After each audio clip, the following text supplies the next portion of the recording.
తీసుకురాకుండా ఎవరినో దీనికి ఒక 10 మందినో 5గురినో ఏదో పేరుకే తూతు మంత్రంగా విచారణ చేసేసి దీని మీద మేము యాక్ట్ చేసామంటే కూడా దానివల్ల ఉపయోగమే ఉండదు. ఏదో అది షో ఆఫ్ లాగా మిగిలిపోతుంది ఒక రోజుకి. అలా అని బాధ్యత లేకుండా ఉండాలా, వాళ్ళు రెస్పాన్సిబిలిటీ తీసుకోవాలి. ఇప్పుడు సోషల్ మీడియా సెలబ్రిటీస్ అంటే నేను ఇంతకుముందు ఒకసారి ఎప్పుడో ఒక సందర్భంలో చెప్పా, వాళ్ళకి సోషల్ రెస్పాన్సిబిలిటీ కూడా ఉండాలి ఎంతో కొంత. సో దాని మీద ఒకటి చెప్పండి.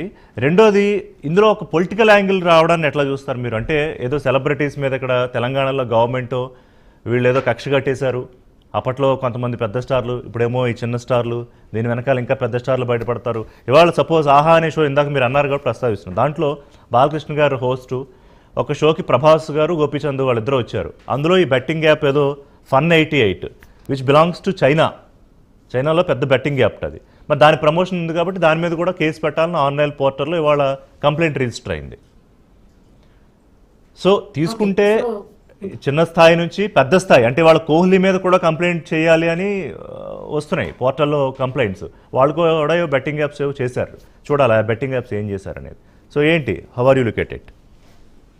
ఎస్, ఇప్పుడు చిన్న చిన్న ఆర్టిస్టుల మీద, ఇన్ఫ్లుయెన్సర్స్ మీద వెంటనే ఫట్ కేసు ఫైల్ చేయడం జరిగింది, వాళ్ళని కోర్టుకు పిలిచడం జరిగింది.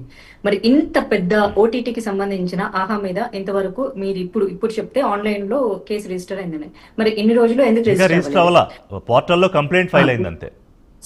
ఎందుకు అవ్వలేదు అంటే నేనేమంటున్నా, ప్రభుత్వం కానీ పోలీస్ వ్యవస్థ కానీ పెద్దవాళ్ళ జోలికి అంత తొందరగా వెళ్ళదు అన్నది మనందరికీ తెలుసు. కానీ ఆ వెళ్ళాలంటే వెళితే ప్రభుత్వం సహకరిస్తుందా సహకరించదా అన్నది పోలీస్ కష్టాలు పోలీసు వారికే తెలుసు. జేడీ గారు కూడా ఇక్కడ డిబేట్ లో ఉన్నారు కాబట్టి వారికి కూడా అనుభవమే. ఎందుకంటే ప్రభుత్వం ఎంత కష్టపడినా కూడా సో ఆ కష్టం ఎప్పుడు బురదలో పోసిన పన్నీరే అవుతుంది. సో నేనేమంటా అంటే, ప్రకాష్ రాజ్ గారు ఉన్నారు, ఇప్పుడు ఒక చిన్న అమ్మాయికి అంటే ఒక ఇన్ఫ్లుయెన్సర్ కో లేకపోతే ఒక సెలబ్రిటీకో 1 లక్ష రూపాయలు ఇచ్చిందనుకో ఏదో అని చెప్పేసి చేసేస్తారు. పెద్ద బ్రెయిన్ వాడరు అక్కడ. నిజంగానే చెప్తున్నారు, ఎస్ ఉన్న విషయం చెప్తున్నారు, పెద్ద బ్రెయిన్ వాడరు వాళ్ళు. ఓకే 1 లక్ష 2 లక్షలు, ఓకే మాకు మార్కెట్ ఉంది, మాకు ఇన్ఫ్లుయెన్సర్ లైక్ ఫాలోవర్స్ ఉన్నారు, ఓకే మనకి ఇంతే వస్తుంది అని చెప్పేసి. ప్రకాష్ రాజు మోదీ దేశాన్ని ఎలా పరిపాలించాలో ఉన్న పెద్ద గొప్ప మేధావి.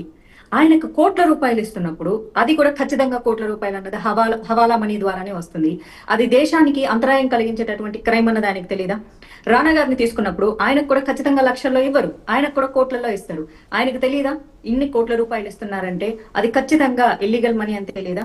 లైక్ మంచులక్ష్మి గారు అవ్వచ్చు, ఇలా పెద్ద పెద్ద సెలబ్రిటీస్ ఎవరైతే ఉన్నారు, విజయ్ దేవరకొండ, ఇంకా కొంతమంది పేర్లు చెప్పారు, వీళ్ళందరికీ కోట్ల రూపాయలు. విజయ్ దేవరకొండని హైర్ చేయాలంటే ఎన్ని కోట్ల రూపాయలు తీసుకుంటాడు ఆయన? ఆయనకు తెలియదా ఇది దేశానికి చాలా నష్టం కలిగించేటటువంటి అంశం అని? అందరికీ తెలుసు. మరి వీళ్ళందరినీ తీసుకెళ్లి ఖచ్చితంగా విచారణ చేస్తారా అన్నది చూడాలి. ఎందుకంటే నార్కోటిక్స్ దాంట్లో చాలా మంది సెలబ్రిటీలని గత కొన్ని సంవత్సరాలుగా ఎంక్వైరీలు చేస్తూనే ఉన్నారు. మరి ఎంత దాకా వచ్చిందన్నది అండ్ ఇక్కడ ఇంకో పాయింట్ నేను ఖచ్చితంగా చెప్పాలనుకుంటున్నా. నేను వాడే యాప్స్ వచ్చేసి YouTube and like in short editing కోసం. ఇన్ షార్ట్ ఓపెన్ చేస్తే హాఫ్ న్యూడ్ గా అమ్మాయిలు కనిపించి పర్సనల్ చాటింగ్ కి రండి, ఇంత చాట్ చేయండి అని పబ్లిక్ గా యాడ్స్ ఇస్తున్నారు. మరి దీన్ని కంట్రోల్ చేసేది ఎవరు? మన ఇండియాలో మనమే వాడుతున్నాం కదా. సో ఇది కూడా దీని ద్వారా అబ్బాయిలు ఏం చేస్తారు, ఈజీ మనీ కోసం చూస్తారు. ఆ ఈజీ మనీ ఎక్కడి నుంచి వస్తుందంటే బెట్టింగ్ యాప్స్ వీళ్ళకి కనిపిస్తుంది, అక్కడ నుంచి డబ్బులు తీసుకెళ్లి ఇలాంటి అమ్మాయిలతో చాట్ చేయడానికి ఇష్టపడతారు. సో ఇక్కడంతా సర్క్యులేట్ అవుతుంది కదా. ఇంకో చోట చూసుకుంటే సో కాల్డ్ ఎవరు ఇన్ఫ్లుయెన్సర్స్, యూట్యూబర్స్, కొంతమంది బెట్టింగ్ యాప్స్ ప్రమోట్ చేయట్లేదు, కానీ వాళ్ళు విదేశాలలో ఉన్న వ్యభిచారాన్ని ప్రమోట్ చేస్తున్నారు. టు బి ఆనెస్ట్లీ, ఇక్కడ వస్తే ఈ పాపలు ఉంటారు, అక్కడ వస్తే ఆ పాపలు ఉంటారు, అలా ఎంజాయ్ చేయొచ్చు. అంటే వాళ్ళ ఫాలోవర్స్ చూసి ఏమనుకుంటారు, ఓహో మనం విదేశాలకు వెళ్తే ఇలా పాపలతో ఎంజాయ్ చేయొచ్చు. ఎందుకంటే ఎప్పుడు చెడుకే తొందరగా యువత అట్రాక్ట్ అవుతారు, మంచికి చాలా తక్కువ అట్రాక్ట్ అవుతారు. భవిష్యత్తు మీద కళలు ఉన్న వాళ్ళు, జీవితంలో సాధించాలనుకున్న వాళ్ళు మంచి వైపు వెళ్తారు. కానీ ఎప్పుడు ఈజీ మనీ కావాలనుకున్న వాళ్ళు ఏం చేస్తారు, విదేశాలకు వెళ్తే పాపలతో ఎంజాయ్ చేయొచ్చు. ఎవరైతే ఇప్పుడు సోకాళ్ళు చెప్తున్నారో గొప్పగా మేము బెట్టింగ్ షాప్ ప్రమోట్ చేయట్లేదని, they are literally promoting alcohol and కనీసం చిన్న క్యాప్షన్ కూడా వేయట్లేదు. లక్ష్మీదేవి బొమ్మలు లేకపోతే వినాయకుడు బొమ్మల మీద బీర్లు అమ్ముతున్నారని వాళ్ళు తాగి మరీ చూపిస్తున్నారు. What kind of respect they are giving ఈ దేశంకి, లేకపోతే ఈ దేశంలో ఉన్నటువంటి ధర్మానికి? అండ్ వీళ్ళ ఫాలోవర్స్ చూసి ఓహో విదేశాలకు వెళ్తే మనం ఇలా చేయొచ్చు అనమాట. అంటే మనకి ఈజీ మనీ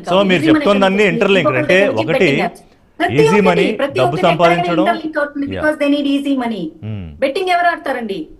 ఈజీ మనీ కోసమే ఆడతారు. మీరు నేను ఆడతామా?